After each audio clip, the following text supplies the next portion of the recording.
Hello, who are you and where are you from?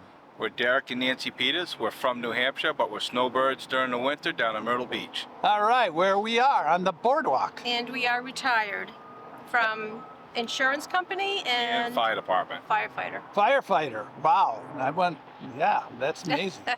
So you've seen a lot of weather in your time. Too much Yes, sir. sometimes. And you said insurance? Yeah.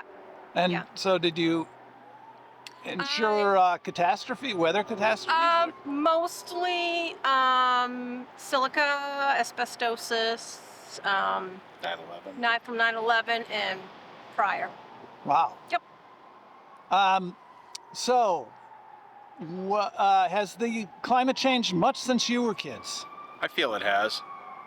I feel it's changed quite a bit, actually. I feel also it has as well. I see a difference from where we live now in New Hampshire and just from here in different parts of the country that we've traveled.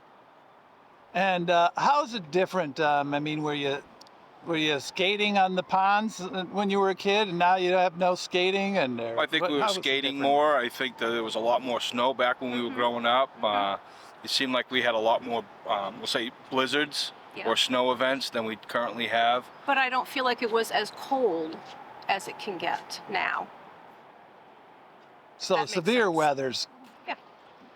And what on a regular basis, do you think about weather much? On a scale of 1 to 10, let's say, are you concerned? 10 being the most concerned. How do you think of it? For me personally, probably a 5 or 6, kind of in between. Yeah, I kind of agree with her. I mean, it's not we kind of keep an eye on the weather just so we know we're getting out and walking and doing the things that we like to enjoy. But, you know, it's nice down here. But I think if you were to ask a generation under us, they'd probably feel different. We're older. Now, you're from New Hampshire. Are you near the beach, or are you? We're about 35 to 40 miles inland. Yep. Okay. We're still considered the seacoast. Oh, you are? Yeah, even though we're inland that far. Yep. I wonder what sea rise means to you. But I know that here it may go pretty far back. They're pretty low. And so finally, going forward in the future, should we be optimistic or pessimistic? And is there anything we can do? I think we ought to be optimistic. I mean, climate's going to do what it wants. We have no control over it. As much as I think the government thinks that we do, we can only control what we can control. So I'm very optimistic about the future.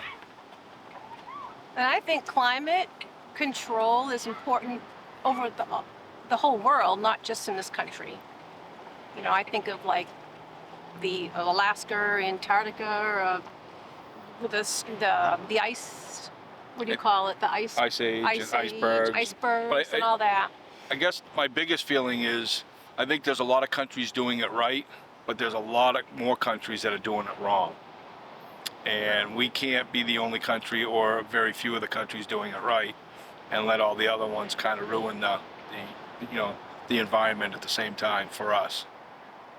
So It's more of a global issue than it is one or two countries. do you think that more countries should be getting in on this, and then we should follow, or should we lead? I think more countries should follow us and England and some of the other countries that are involved with the global. You know, instead of throwing your trash in the rivers and streams and ocean and some of the things that they do environmentally with smokestacks and things like that. I think the United States is above the curve. I think a lot of the poor countries are below the curve. So I think that's where we really need to concentrate more on the countries that are below the curve and getting them up to where we consider, you know, the standard should be for say the United Nations. Very good. Well put. I agree. I agree too. Well put. Thank you very much on this 5th day of January 2023 on Myrtle Beach Boardwalk. Thank you. Thank you. Welcome. Thank you.